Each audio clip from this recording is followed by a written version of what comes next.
What is the most disturbing thing to know?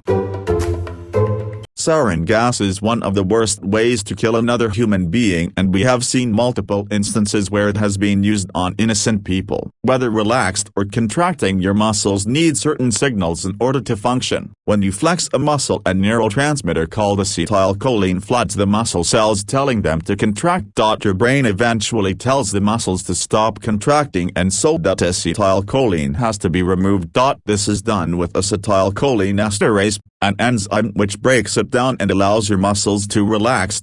This happens for every movement of every muscle in your body, whether you're flexing your bicep or blinking, every beat of your heart. Sarin kills because it bonds with acetylcholine esterase, completely changing its structure and rendering the enzyme useless. This means your muscles never relax. They flex harder and harder and harder. Your entire body can cramp, your pupils, everything. The burning gets worse and worse, and the pain is unbearable. If enough of it enters the bloodstream, usually via skin, it will lock up your diaphragm and you will asphyxiate. It kills quickly, but I struggle to imagine too many things that would be worse than dying from cramps in muscles you didn't even realize existed. It's not the worst weapon humans have at their disposal, as if you survive a sarin attack you're likely to make a full recovery, as it doesn't scar lung tissue like other chemical weapons. That being said, it's still classified as a weapon of mass destruction and is supposed to be banned. Adding the wiki for sarin for anyone interested. HMPH. My great-grandma broke her hip on New Year's morning, this year, while taking out trash. Laid on the side of the road, in the cold, for a couple hours before someone found her and called for help. Doctors said she was perfectly healthy, especially considering her age. She went into care, and a few months later she died beside her husband, who was already in care for other things. We luckily were able to get them to move her into his room that same night, so they got to be with each other one last time. That care home place was a shithole though, and we couldn't get them out. They only allowed us to move Grandpa out after Grandma died. So he luckily got to live comfortably till he passed, as well, a couple months later.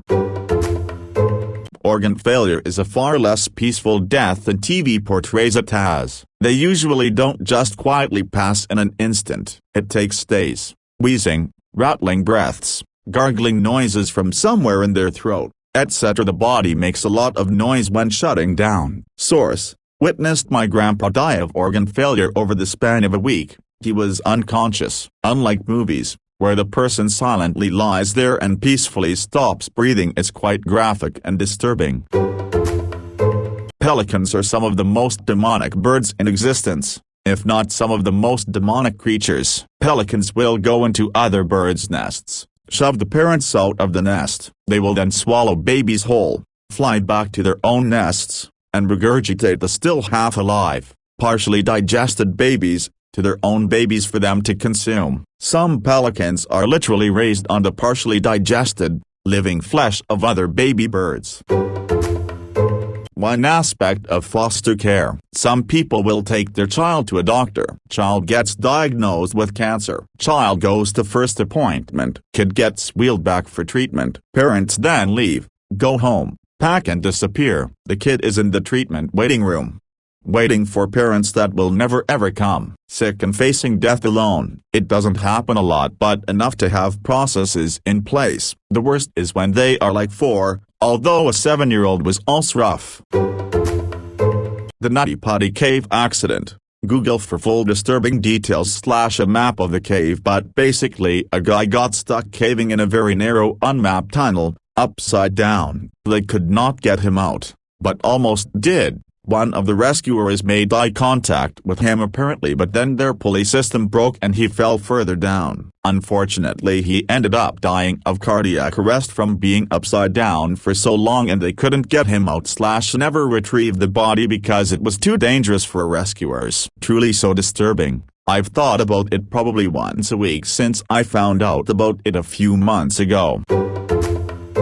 Polar bears are the only bear species that actively hunt and kill humans for food. There's a rhyme that everyone living where bears live needs to know, and why the rhyme is so important: if it's brown, Lie down. Brown or grizzly bears will leave you alone if you play dead. Climbing up a tall tree works with adult brown bears, since they can't climb trees. If it's black, fight back. Black bears will back off when they realize you're more of a threat than they realize, but do not climb a tree to escape. Both cubs and adult black bears can climb trees. If it's white, say goodnight. Polar bears are not only the largest bears, but they are ambush predators. If one manages to sneak up on you, you're as good as dead. The best you can do to escape is either run and drop your clothes. Fortunately for you, they have very short attention spans and they'll stop momentarily to sniff at your clothes because it's not normal for their food to suddenly drop something like that, or start praying to whatever deity you believe or don't believe in. Edit: this is all advice for if the bear decides to try and eat you. Generally speaking, if you do come across a bear, you never, ever run away. Stand your ground. Make yourself look big and be loud. If the bear stands on its hind legs, it's just checking you out. It's curious and has likely never seen a human before. The best option is to back away slowly while maintaining eye contact, still being loud. If the bear decides to charge, use an air horn or bear spray, which will likely cause to run off. I would too if I just got maced. However, as a last resort, use a gun or other weapon if it becomes aggressive or starts mauling. I've watched both my parents die in hospice, and unlike what you've seen and heard about, it is not always peaceful. Edit to add, while the hospice staff were wonderful, the positive part of hospice is that everyone who wants to gets to say goodbye. Edit number 2. So many of you are sharing heart-wrenching stories of your loved ones passing. I am just so sorry for your losses and hope that you find comfort and healing in knowing that you are not alone. I work as an anesthesiologist. I've put people to sleep in an emergency situation knowing that they will almost certainly not survive the surgery. These are generally situations where without surgery the patient will not survive, but even with surgery the chances of survival are still small. In most of these instances the patients are too obtunded or aren't conscious enough to be aware of the gravity of their situation, but in a number of instances the patients have been conscious, talking although clearly anxious. I try to reassure and tell the person that we won't leave their side, that we will take care of them and that they will be fine. It kind of fucks me up a bit to say this to someone, but I always include the last part because I just don't see the point in telling them the truth. I had one guy tell me he felt like he wasn't going to make it. I told him he would make it but knew he wasn't going to. I put him to sleep knowing that the last human face he would see before he died was mine, as he stared up at me as I held an oxygen mask over his mouth and nose. I'd consider myself quite a resilient person, but knowing this stuff is a bit of a load to carry around. I recently looked after a pregnant woman who has severe COVID. We had to perform a C-section as her respiratory function was deteriorating. She looked so frightened before she was intubated, and not surprisingly she has deteriorated to the point she is unlikely to survive. The terrified look on her face makes me tear up whenever I think about it. Edit: I woke up to lots of responses. I'll try to cover the questions asked. For context, I'm a midwife in England. Pregnant women have a suppressed immune system so that it doesn't attack the fetus. They also have reduced functional lung capacity. We saw hardly any pregnant women with COVID in the first 2 waves due to strict lockdown. When the vaccine started to be given, pregnant women were initially advised by health agencies not to have it until potential side effects were better known. Unfortunately, by the time the advice changed, only quite recently, women were too scared and mostly declining it until after the baby is born. This, coupled with lockdown being lifted, has seen huge numbers of pregnant women catching COVID, and being far sicker than they imagined. The current hospital I work at has an ECMO full of 2 groups of COVID patients, obese men, of all ages, and pregnant women, all unvaccinated. It's also shocking how quickly they're deteriorating. I work 12.5 hours shifts and have seen 3 women go from managing on non-invasive ventilation to needing full intubation in that space of time. Unfortunately, once they are intubated it can be incredibly difficult to get to the point that they can be safely extubated. This particular woman is in her mid-20s, Southern Asian, otherwise fit and well. Unfortunately now she doesn't just have COVID, she has other complications caused by being ventilated, and severe sepsis. They are going to try something called ECMO as a last-ditch attempt to save her. She has a toddler at home, and will likely never meet her newborn baby. He is doing very well. I am encouraging all women I meet to take up their vaccine, but am being met with a lot of resistance. It's purely fear. They aren't anti-vaxxers. They just feel safer waiting until after the birth. I feel there needs to be a much louder and clearer public health campaign by the government, but as yet, nothing. Necrophilia in wars and battlefields. It is known that at the time of violent death, the victim suffers from spasms of the anal sphincter. Many potential necrophiles have sought to take advantage of this fact by engaging in anal intercourse with dying soldiers on a battlefield. Soldiers during the Russo-Turkish War of 1877 to 1878 and Moroccan campaigns of 1919 to 1926 were violated in this way on the battlefield. 24,45 The practice has been termed war necrophilia, although the term is more suitably applied elsewhere. Please see Chapter 3. Classification. The Chinese are known to engage in sexual intercourse with geese and to kill them intentionally at the point of ejaculation for similar reasons. 1. During the infamous Nanjing Massacre, often referred to as the Rape of Nanking, in 1937, Japanese soldiers raped an estimated 80,000 Chinese women. Since the Japanese army had officially outlawed the rape of enemy women, Japanese soldiers found it convenient to murder Chinese women after raping them. In many cases, Chinese men were forced to commit acts of necrophilia, forced necrophilia, on the murdered women. 48 At least one Chinese man was murdered because he refused to commit necrophilia with the corpse of a woman in the snow. 49 Marilyn Monroe's case, 1962. It has been alleged that necrophilia was committed on Marilyn Monroe's dead body, too, after she died on August 5, 1962. 53 Omize Noguchi, who performed Monroe's autopsy, found 8 milligrams of chloral hydrate in her blood and 13 milligrams of pentobarbital, Nembutal, in her liver tissue. On this basis the cause of death was given as suicidal overdose of barbiturates. However, Noguchi also noted a fresh bruise spanning Monroe's lower back and hip which might have indicated violence, but this was ignored. 53 Deputy Coroner Lionel Grandison signed the death certificate under protest and later resigned his position. In 1978 he disputed the suicide diagnosis, claiming his signature was forced. He also described numerous bruises on Monroe's corpse that were not listed in Noguchi's report, suggesting a violent struggle prior to death. He claimed that one or more necrophiles employed at the county morgue had violated Monroe's corpse before it was released for burial. 53 Source: Necrophilia, Forensic and Medical Legal Aspect. Full book here. https://ovcrime.br/downloads/necrophilia.pdf.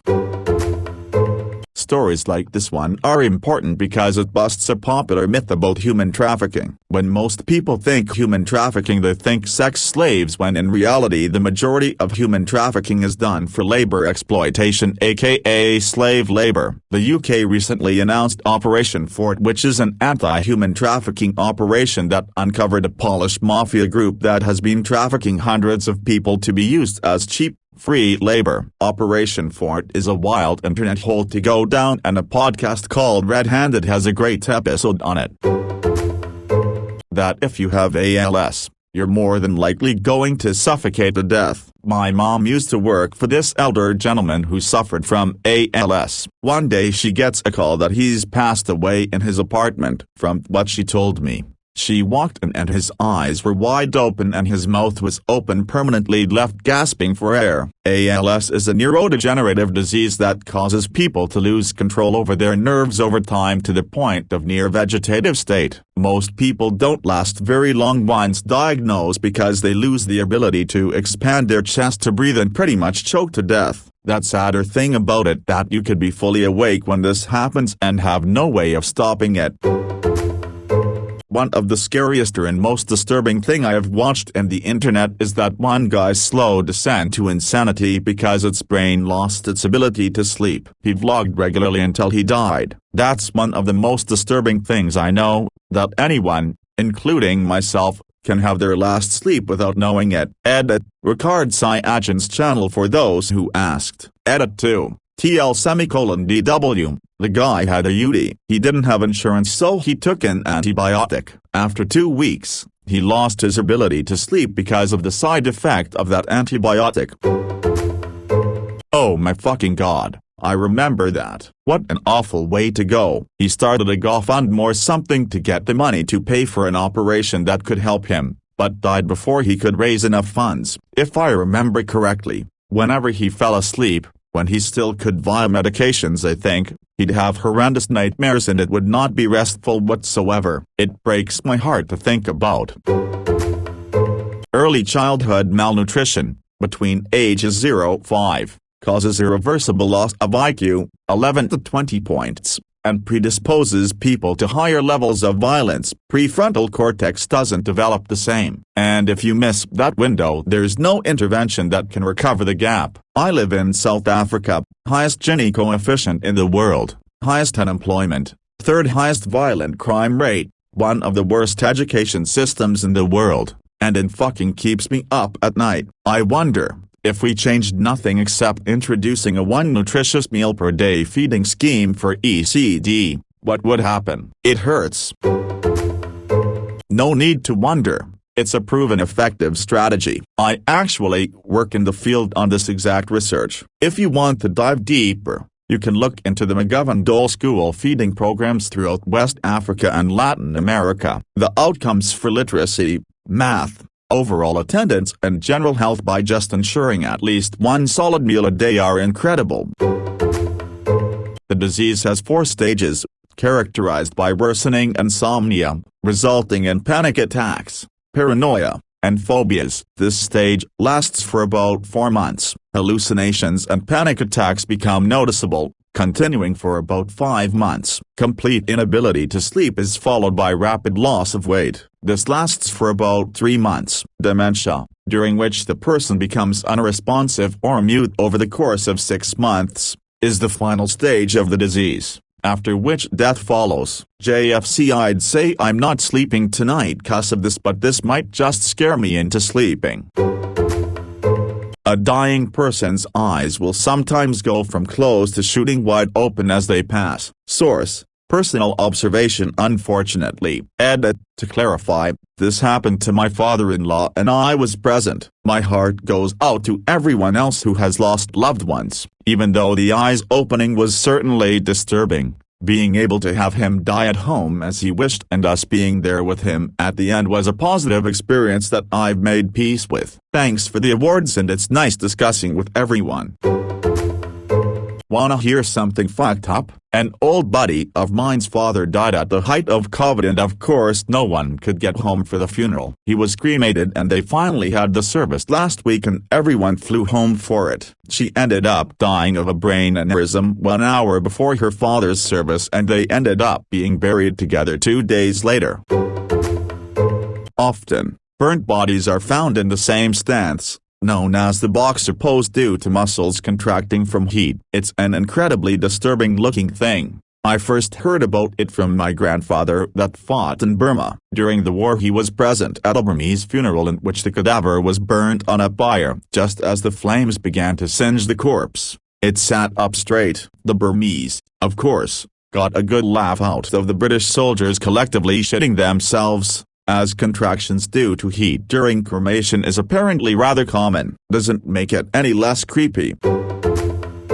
We very likely would never see it coming. We only see 9 objects in space with relatively high reflective properties. Icy comets and the like are visible only because they reflect sunlight so well. Imagine an asteroid made of basalt covered in graphite dust, pitch black. Our only shot of seeing it is if it has some kind of thermal signature and we happen to have an instrument sensitive enough to catch it pointed directly at it. Given the vastness of space, the latter will very likely not happen. One day, you could wake up to an unholy roaring and the sky on fire, and then, if you're lucky, you will be instantly vaporized. If not, earthquakes, tsunamis, wildfires, global winter, starvation, cannibal bandits, or complete ecological collapse will kill you more slowly as the planet itself shudders.